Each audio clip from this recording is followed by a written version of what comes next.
Hey there, what if I told you that the same TikTok cleaning hacks were now helping you to get evicted? Yeah, you heard me. You just got kicked out of your house because you did a deep clean. And according to the American Association of Poison Control Centers, in 2024 annual report, there's been a 67% increase in cleaning product-related emergency calls since 2020. Not only that, but this year there's a $42.2 million in cleaning-related damage claims. That's a lot of money. And sadly enough, the CDC said that 20% of respiratory emergencies were caused because now young adults are trying the DIY method of cleaning themselves. You know, the things that they see on TikTok. They try it and they do not work. Not as planned. Cleaning-related evictions have skyrocketed over 700% since 2019. So why not expose what's going on social media? You know, creating toxic clouds, destroying property, getting evicted, that kind of drama. So let's start from the beginning. What is even CleanTok? It's a cleaning content phenomenon that has exploded in social media. Of course, TikTok, you know, CleanTok, TikTok. Come on, you can get that. We're talking 52 billion views on the hashtag alone. And interestingly enough, Stanford University studied the viewers that saw this kind of content, you know, the CleanTok, and 34% admitted that they did riskier methods to get the job done. And to be honest, the dopamine levels from this kind of content with all the mixing products and all the water, it gives you higher dopamine, exactly 2 times higher dopamine than it would be like a normal kind of video. It's addictive by design. But when that pandemic hit, well, you had to be stuck at home. And so people started cleaning and looking at videos on how to clean better, and how to clean deeper. The CDC reported a 156% increase in accidental poisoning from cleaning products during this period. That's a lot. And interestingly enough, it says that 67% of this previous percentage involved unusual product combination.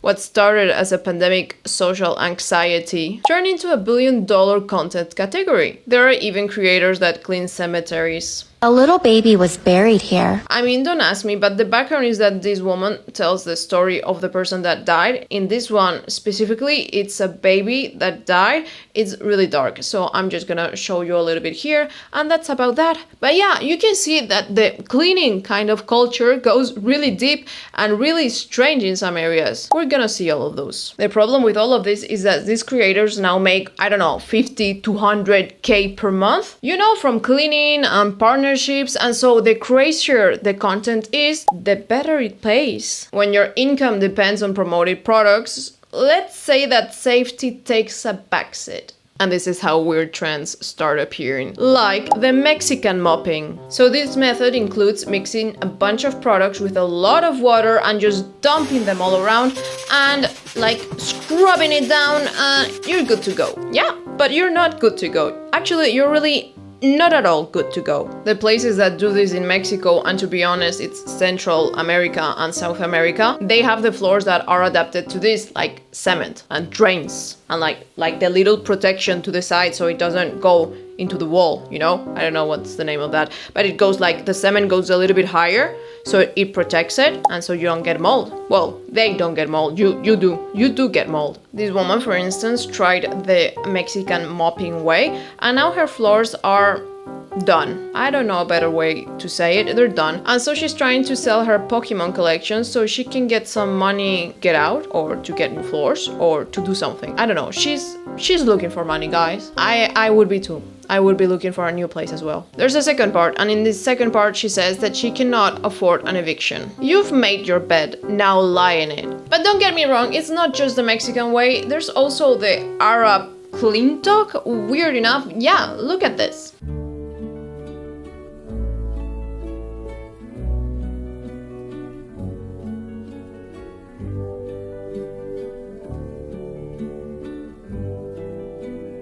Need more? You'll get more.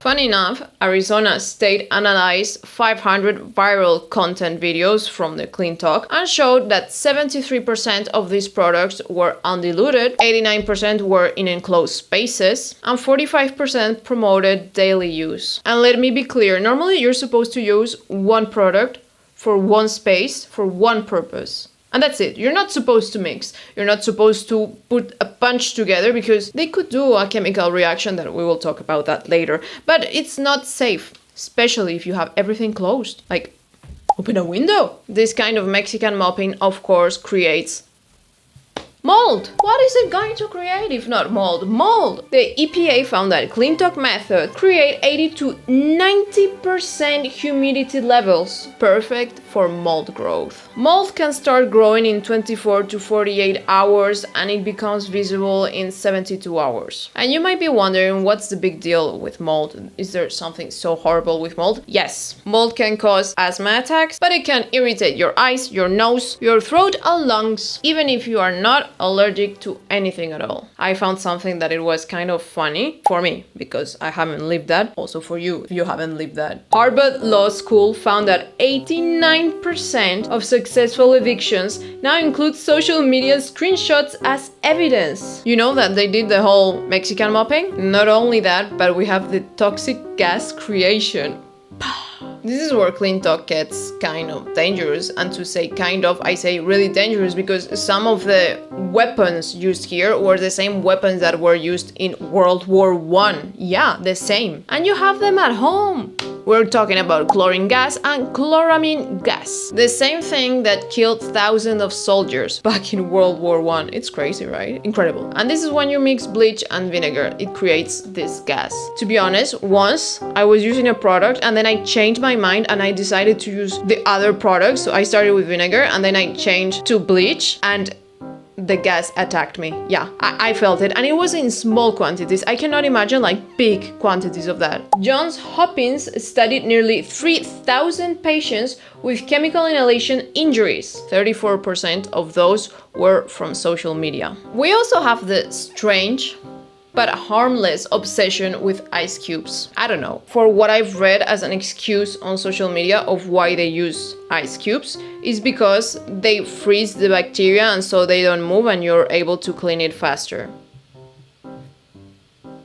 Yeah, no, it doesn't work for me either. But well, that's the like official excuse. But I also read that it damages the pipes, it damages the water, it damages the freezer because you're like using it way too much and so it overuses it. And your electricity bill can go up by $47 per month just because you're using ice cubes. Is it worth it? I don't think so. Because the science behind it is that normally to clean, you need something to be a little bit warm, the warm side at least. Most stains require warm water, between 100 to 140 degrees, more or less. Ice actually does the opposite, making the stain harder to take out. Ice actually sets protein-based stains even harder, stronger. You're not cleaning, you're making your stains worse and paying the bill, literally. And to be honest, I think it's more for the sound and the movement and the colors, because other than that, it doesn't do a big thing. Not only that, but I'm not sure if you're combining different temperatures. If you have like something that's cold and then you put it warm, it breaks like a glass. If you have like